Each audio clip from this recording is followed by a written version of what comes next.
उस स्कीम नूं लोगों तक पहुँचाउण दा काम, ਉਹਦੇ ਵਾਸਤੇ ਅਵੇਅਰਨੈਸ ਦਾ ਕੰਮ, ਉਹਦੇ ਪ੍ਰਭਾਰੀ ਦੇ ਨਾਤੇ ਸ਼੍ਰੀ ਓਪੀ ਧਨਖੜ ਜੀ ਅੱਜ ਸਾਡੇ ਇੱਥੇ ਆਏ ਨੇ। ਸਾਡੀ ਅੱਜ ਬੈਠਕ ਸੀਗੀ ਪ੍ਰਦੇਸ਼ ਦੀ, ਜੇ ਸਾਡੇ ਸਾਰੇ ਜ਼ਿਲ੍ਹਾ ਅਧਿਕਸ਼, ਸਾਡੀ ਪ੍ਰਦੇਸ਼ ਦੀ ਵਿਕਸਿਤ ਭਾਰਤ ਜੀ ਰਾਮ ਜੀ ਦੀ ਟੋਲੀ ਔਰ ਸਾਡੀ ਜ਼ਿਲ੍ਹੇ ਦੀਆਂ ਟੋਲੀਆਂ ਉਹ ਅੱਜ ਸਾਰੀਆਂ ਇਸ ਬੈਠਕ ਦੇ ਵਿੱਚ ਸ਼ਾਮਲ ਨੇ। ਤੇ ਮੈਂ ਹੁਣ ਜ਼ਿਆਦਾ ਦੇਰ ਤੁਹਾਡੇ 'ਚ ਨਾ ਰਹਿੰਦੇ ਹੋਏ ਮੈਂ ਬੇਨਤੀ ਕਰਾਂਗਾ ਸਾਡੇ ਰਾਸ਼ਟਰੀ ਸਚਿਵ ਔਰ ਜੀ ਰਾਮ ਜੀ ਰੋਜ਼ਗਾਰ ਗਰੰਟੀ ਸਕੀਮ ਦੇ ਜਿਹੜੇ ਪੰਜਾਬ ਦੇ ਕੰਮ ਨੂੰ ਦੇख रहे ਨੇ श्री धनखड़ जी ਨੂੰ ਵੀ ਤੁਹਾਡੇ ਨਾਲ ਗੱਲਬਾत करेंगे। सभी पत्रकार मित्रों का स्वागत है। जैसा अनिल जी ने बताया, करील साहब ने, कि आज हमारी एक बैठक और वर्कशॉप सामूहिक रूप से थी वी जी राम जी पर, विकसित भारत ग्रामीण रोजगार आजीविका मिशन ग्रामीण। ये पहले से सवाया किया गया है। 100 दिन का जो रोजगार मिलता था अब 125 दिन का रोजगार हो गया है। मजदूरी पहले जो 3-3, 4-4 महीनों तक नहीं मिलती थी, अब 15 दिन की उसमें गारंटी दी गई है, और उससे अगर लेट होती है तो उसका इंटरेस्ट दिया जाएगा। इस स्कीम में पहले से भी रोजगार भत्ते की व्यवस्था रही है, लेकिन वो दिया नहीं जाता था अगर काम नहीं दे पाते थे। अब उसको भी सुनिश्चित करेंगे। जो इसमें हेरा फेरी चलती थी, प्रधान मुखिया अपने आसपास के लोगों के नाम लिख लेता था, जिन्होंने वोटा पाई उनके लिख लेता था, जिन्होंने वोटा पाई उनके नहीं पाई उनके नहीं लिखता था। तो इसके लिए अब इसको AI से और प्रधानमंत्री गति शक्ति, इन सारे ऐपों से इसको जोड़ा जाएगा, जिससे व्यक्ति की ठीक से पहचान, काम की ठीक से पहचान, वो सब जो है अब उसमें इस तरह की हेरा फेरी की मास्टर रोल में मेरा नाम लिख लिया और 2 साथी जो चाहते थे असल में उनको मिला नहीं, वो अब हेरा फेरी इसमें नहीं हो सकेगी, क्योंकि जो पेमेंट है वो भी डायरेक्ट जो है वो खाते में होगी। वो अब वहाँ मौके पर भुगतान जैसा विषय या अन्य तरीके से भुगतान जैसा विषय नहीं रहेगा, उसके अकाउंट में जाएगी। तो इसकी जो कमजोरियाँ थी वो कम होंगी। इसका इम्प्लीमेंटेशन भी अच्छा हो, इसलिए पहले 6% पैसा केवल दिया जाता था इम्प्लीमेंटेशन की मशीनरी पर, अब उसको 9% किया गया है, जिससे अच्छा इसका इम्प्लीमेंट होगा। तो जो रिकॉर्ड मेंटेन करना है, कौन मजदूर वास्तव में है और किस प्रकार का काम हो रहा है, उसको संभालने का काम भी उस प्रकार से अच्छे से हो सकेगा, निगरानी हो सकेगी, देखरेख हो सकेगी। नहीं तो पहले क्या था कि बहुत ADC के लेवल पर बहुत लेवल की निगरानी केवल होती थी, मनरेगा का कोई अपना मैकेनिज्म नहीं था। और इसके साथ साथ पहले आप देखते थे मोटे तौर पर ये अकाल राहत जैसा काम था। कभी अकाल राहत का जैसे कंसेप्ट शुरू हुआ था, भी ज़रूरत है काम दे दो, काम ख़त्म, बात ख़त्म। अब वो काम कहाँ हुआ, आप पूरी स्टेट में ढूंढने जाओगे तो मनरेगा के बोर्ड नहीं मिलेंगे आपको। उतने ही दिन का बोर्ड लगा हुआ मिलता है, इतने दिन काम चल रहा होता है कि हाँ मनरेगा का काम चला हुआ है। वी जी राम जी में स्थायी एसेट्स खड़े करने का विषय रखा गया। स्कूल में कमरा बन रहा है, ये लोग काम करेंगे। कोई नाला बनना है सिंचाई के वास्ते, ये लोग काम करेंगे। कोई खेतों का रास्ता बनना है, उसके लिए काम करेंगे। बहुत सारी योजनाओं में जो BPL के लोग हैं, उनके अपने घर के निर्माण में, अपने पशु वो रखना चाहते हैं उसके निर्माण में, उसमें भी जैसे वो थी वही प्रकार की व्यवस्था आजीविका के लिए, वो भी स्ट्रक्चर खड़े करने में मनरेगा की मजदूरी इनको उस प्रकार से मिलेगी। इसी तरह से जो बाढ़ के राहत का काम, अभी पंजाब में इतनी बड़ी बाढ़ आई थी, तो उसमें भी अगर मनरेगा के लोग लगे, ये जो जी राम जी में, अब उसमें भी काम करने का अधिकार इनको उस प्रकार से मिलेगा। यानी स्थायी किस्म का काम जो एक खड़ा हो सकेगा। और इसका एक कंसेप्ट भी है कि विकसित भारत के साथ जोड़ते हुए ग्रामीण इंफ्रास्ट्रक्चर खड़ा करने में अब इसका योगदान होगा। अभी जो मोटे तौर पर खर्चा आ रहा था वो 86,000 करोड़ रुपया केंद्र सरकार का खर्च आ रहा था, और अभी इससे केंद्र को ही 125 दिन होने से 25 दिन बढ़ाने के करने से 17,000 करोड़ रुपए और खर्च इसमें करने पड़ेंगे। और एक ये भी अनुमान है कि जब ये आगे बढ़ेगा तो लगभग 1.5 लाख करोड़ तक ये राशि जो है उस प्रकार से मनरेगा के खर्चों पर पहुंचेगी। इसके साथ साथ जो राज्य पहाड़ी हैं, जो राज्य केंद्र शासित हैं या जो हमारे 7 सिस्टर्स हैं, ऐसे सब में पहले की तरह ही 90% केंद्र सरकार देगी, 10% जो है वो राज्य सरकार देगी।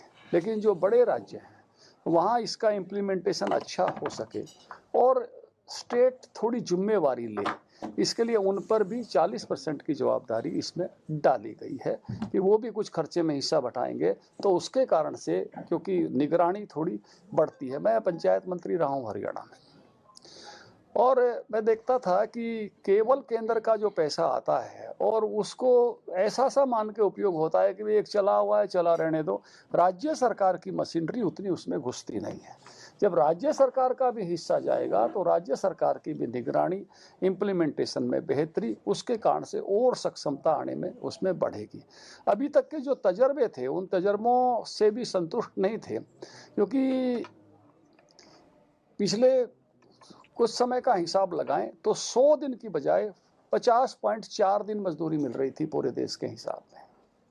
तो इसको कैसे सुनिश्चित किया जाए कि ये 125 के 25 दिन मिले, ढांचागत विकास की दृष्टि से काम आने वाली हो, और इसमें जो गारंटी थी वो यूं की यूं गारंटी ही 125 दिन की है, कोई इससे पीछे नहीं हट सकता।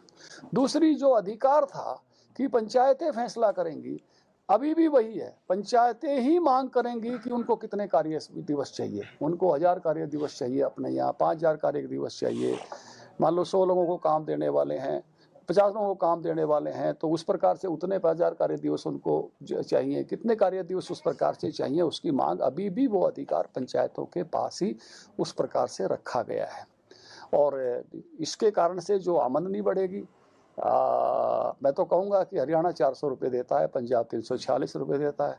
अब पंजाब तो बड़ा भाई है हमारा, इन्होंने भी 400 रुपये देने चाहिए कम से कम, जो है। जब हरियाणा पड़ोस में दे रहा है तो हरियाणा में जिनको 40,000 मिलते थे 100 दिन में, अब 125 दिन में 50,000 मिलेंगे। तो ये जो आखिरी तबके की आमदनी बढ़ाने का जो साधन जो है और मजबूत किया गया है, और इंफ्रास्ट्रक्चर को विकसित करने का काम इसके साथ जोड़ा गया है, इसलिए ये नए स्वरूप में आया है। ये योजनाएं मोटे तौर पर मैं कहूँ तो ब्रिटिश काल में अकाल के समय शुरू हुई, इसके वो कह सकते हैं कि शुरुआती दौर कह सकते हैं। लेकिन बाद में आज़ादी के बाद पहले नीति निर्देशक सिद्धांतों में आया कि भी राज्यों को काम देना चाहिए, रोजगार का अधिकार देना चाहिए। उसके बाद ये भिन्न भिन्न रूपों में, छोटे छोटे स्वरूपों में आते रहे। मैं धन्यवाद करूंगा, महाराष्ट्र ने सबसे पहले इसको अच्छे ढंग से लागू किया 70 में, फिर 77 में इसको गारंटी कानून बनाया। उसके बाद ये नए नए रूपों में केंद्र ने इसको स्वीकार करना शुरू किया। कभी रोजगार गारंटी नाम दिया, कभी नेहरू रोजगार योजना नाम दिया, कभी नरेगा नाम दिया, फिर 2009 में मनरेगा कर दिया गया। तो नाम कोई ऐसा नहीं है, कुछ लोगों को नाम से एतराज है, लेकिन नाम कोई ऐसा नहीं है पहली बार बदला जा रहा है। नेहरू जी से गांधी जी हो गए थे, गांधी जी से बीबी जी राम जी हो गए, तो ये नाम भी बार बार बदलते रहे हैं। तो ये इस नाते से कुछ केवल कई बार होता ना कि मुझे तो यही कहना है, इस नाते से कुछ दलों को, कुछ पार्टियों को उस तरह का विषय रहता है। लेकिन ये जो है इस योजना को और बेहतर बनाने की दृष्टि से बदलाव है, और इससे जो अंतिम व्यक्ति है जो इस तरह से काम करता है, रोजगार का अधिकार मानकर काम मांगता है, उसको और मजबूत करेगी। और इसमें सबसे बड़ी बात यह है कि मैं खुद किसान परिवार से आता हूँ। जो जब फसल की कटाई का समय होता है, ढुलाई का समय होता है, मंडी ले जाने का समय होता है, तो मजदूर नहीं मिलता। ये किसान की दिक्कत है। और उस समय कई बार जो मजदूर भाई काम करना चाहते हैं वो कहते हैं क्या करूं, मेरी तो हाजिरी वहाँ मनरेगा में लगनी है, मैं उत्थे जा रहा हूँ। तो उस दुविधा को खत्म किया गया है और 60 दिन का अवकाश दिया गया है। 2 फसलें आएंगी 30-30 दिन का। कुछ इलाके में अगर 3 फसलें हैं तो वो 20-20 दिन बांट के 3 भी कर सकते हैं। तो उस समय में मुझे याद है जब हमारे बचपन में, तब ये स्कीमें तो इस प्रकार की थी नहीं, तो मजदूर भाई खेती का ही 1 महीना काम करके अपने साल भर का इनाज इकट्ठा कर लेते थे। आपको भी ध्यान में, जो ग्रामीण बैकग्राउंड से आते हैं, ये बात ध्यान में होगी। तो फिर से उनको एक अवसर मिलेगा कि वो अपना साल भर का अनाज खेती से उस समय जो है, अपनी कणक वगैरह है, झोना वगैरह है, वो अपना ले जाके इकट्ठा कर सके, और उनकी एक अतिरिक्त आमदनी का भी विंडो जो एक तरह से पहले बंद था, वो विंडो भी उस नाते से खुला है। तो हर तरह से ये योजना बेहतरी की तरफ ले जाने वाली है। और इसी को लेकर भारतीय जनता पार्टी का कार्यकर्ता नीचे तक इस विषय को कि कैसे हम जो है और अच्छा उनके लिए कर रहे हैं पहुंचाने का काम करेगा। किसके अंडर में वर्क करेगा? जो मनरेगा का एम्प्लॉय होगा किसके अंडर में वर्क करेगा और कौन इंस्पेक्शन कौन करेगा? बहुत सारी योजनाएं ऐसी चलती हैं जो केंद्र और राज्य दोनों की एक मशीनरी मिलकर उस पर काम करती है। राज्य में इम्प्लीमेंट होता है, राज्य निगरानी करता है। मैं पंचायत मंत्री रहा हूँ, पशुपालन मंत्री रहा हूँ, पशुधन बोर्ड होता है, केंद्र सरकार पैसा देता है, मंत्री के नाते देखने का काम मेरा था। केंद्र सरकार पैसा देती थी, मंत्री के नाते देखने का काम मेरा था। लेकिन उसकी एक ऑडिटिंग उस प्रकार से केंद्र भी देखता था कि क्या हो रहा है और क्या नहीं हो रहा है। अब इसको प्रधानमंत्री गति शक्ति से भी जोड़ा गया है कि क्या हुआ और क्या नहीं हुआ, इम्प्लीमेंटेशन ठीक से हो रहा है कि नहीं हो रहा, तो केंद्र की भी उस नाते से निगरानी रहेगी। लेकिन ज़मीन पर फर्स्ट इम्प्लीमेंटेशन का काम पंचायत के पास है, उसके बाद ऊपर की निगरानी का काम ग्रामीण पंचायत और विकास मंत्रालय के पास है, और उससे ऊपर की फिर निगरानी का काम केंद्र सरकार के पास है। धनखड़ जी, कल से कांग्रेस अपना नेशन वाइड प्रोटेस्ट शुरू करने जा रही है एंड उसमें जो प्रोमिनेंट 2 एलिगेशंस है, एक तो पंजाब की अगर बात करें तो they are saying that financial burden increase कर रहे हैं by increasing share from 10 to 40 and another है कि ग्राम पंचायत की जो पावर है उनको डिल्यूट किया जा रहा है। तो ये दो पहली बात तो मैं कहता हूं कि ग्राम पंचायत ही मांग करेगी, ग्राम पंचायत की पावर में कोई अंतर नहीं आया है।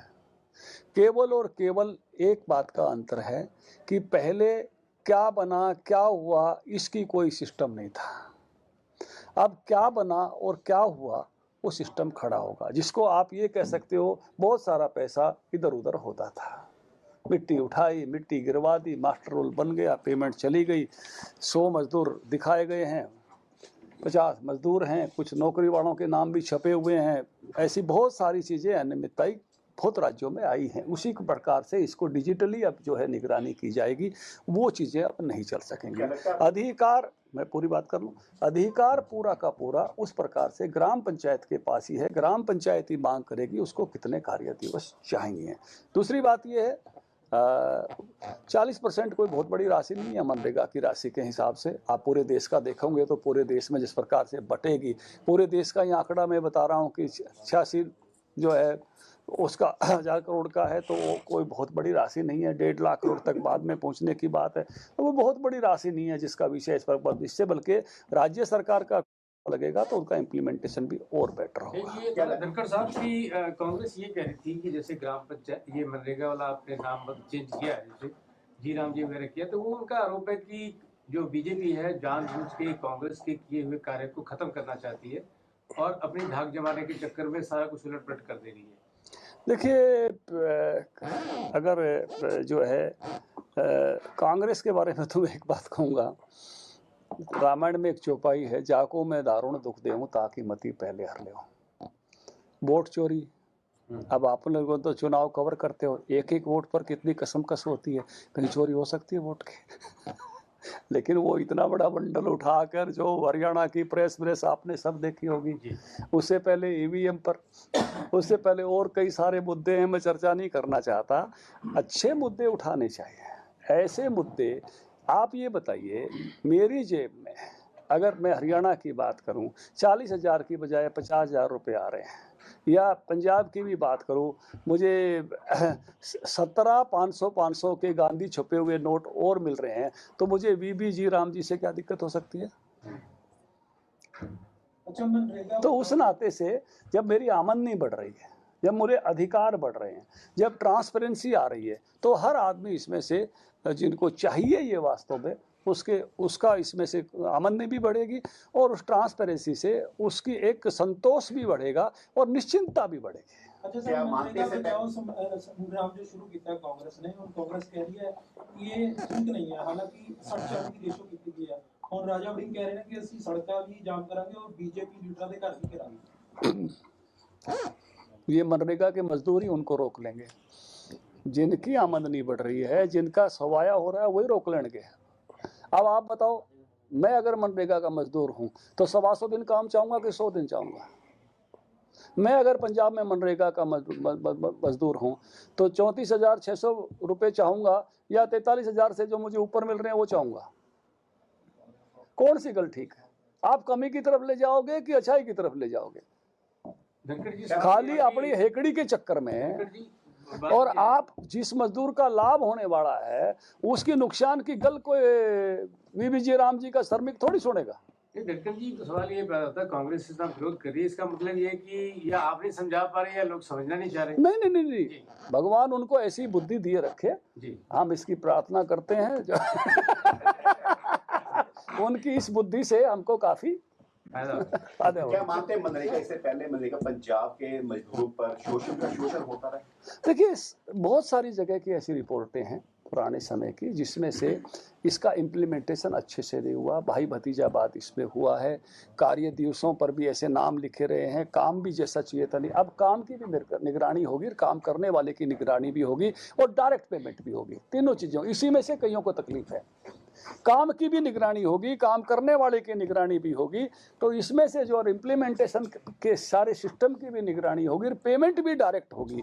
जो ये 50-50 जो बाकी चीज़ें बहुत चलती रही हैं, मेरे ही वोटरानो काम दूंगा, हर गांव में जाके आप देख सकते हो, मैं ये नहीं कह रहा, ये निश्चित रूप से पैटर्न थी कि सरपंच जो भाई इन्होंने वोट पाई है, इन्होंने नहीं पाई, इन्हीं का नाम रहेगा मास्टर रोल में। ऐसी बहुत सारी चीज़ें रही हैं। मैं कहने लग रहा हूँ देश भर का औसत जो है 100 की बजाय जो आंकड़ा निकला है 50.4 डेज। तो इसलिए इसमें सुधार बहुत जरूरी था। और एक अब ये मिशन के साथ जुड़ गया है, जो पूरा भारत 2047 में विकसित बनना चाहता है, तो जो भी इंफ्रास्ट्रक्चर खड़ा होगा तो अब बोर्ड लगा होगा कि ये चौपाल जो है, ये हरिजन चौपाल मनरेगा से बनी है। अधिकांश मनरेगा, ये अंबेडकर भवन मनरेगा से बना है। अधिकांश जो मजदूर है मनरेगा के वो ज्यादा पढ़े लिखे नहीं है। क्या भाजपा की जो मुहिम निश्चित रूप से भाषा में उनको समझा बिल्कुल जो है जहाँ तक पहुँचेंगे, लेकिन ये गल आम आदमी को सबसे पहले पहुँचती है। अगर उसकी आमदनी बढ़ती है तो ये जो है ना, वो संत महात्मा भी इस गल को ऐसे समझाते हैं कि दो महात्मा जी जो है वो सत्संग की बातें करते हुए जा रहे थे और कोई कस्बा आ गया, तो छोटे महात्मा ने बड़े महात्मा से कहा कि महाराज जी थोड़ी देर रुक जाओ, शोर शराबा हो रहा है। तो बड़े महात्मा जी चुप हो गए, लेकिन मस्ते में बड़े महात्मा जी ने अपनी जेब से कुछ सिक्के निकाले, बाजार में डाल दिए। खनक हुई तो सब ने देखा, बड़े महात्मा जी ने भी देखा, छोटे महात्मा ने भी देखा, और फिर उठा के उल्टे डाल दिए। तो भाई कबीर भी ये कहता है, मैं सुमरन ऐसे करूं जैसे दाम कंगाल, पल भर को भूले नहीं और पल पल ले संभाल। तो भैया आमदनी का विषय अंतिम व्यक्ति तक, हमारे जैसे गरीब लोगों तक सबसे पहले पहुंचता है। इसलिए आमदनी बढ़ने वाली है, इसकी एजुकेशन बिल्कुल डायरेक्ट है। 125 दिन ये सबको डायरेक्ट पहुंच रहा है कि इससे उनकी आमदनी सवाई होगी। इससे तेजी से, ये सबसे तेजी से जाने वाली खबरों में से है। उसके बावजूद भी भारतीय जनता पार्टी का कार्यकर्ता नीचे तक जाएगा और इसके लिए काम करेगा। थैंक यू जी, धन्यवाद।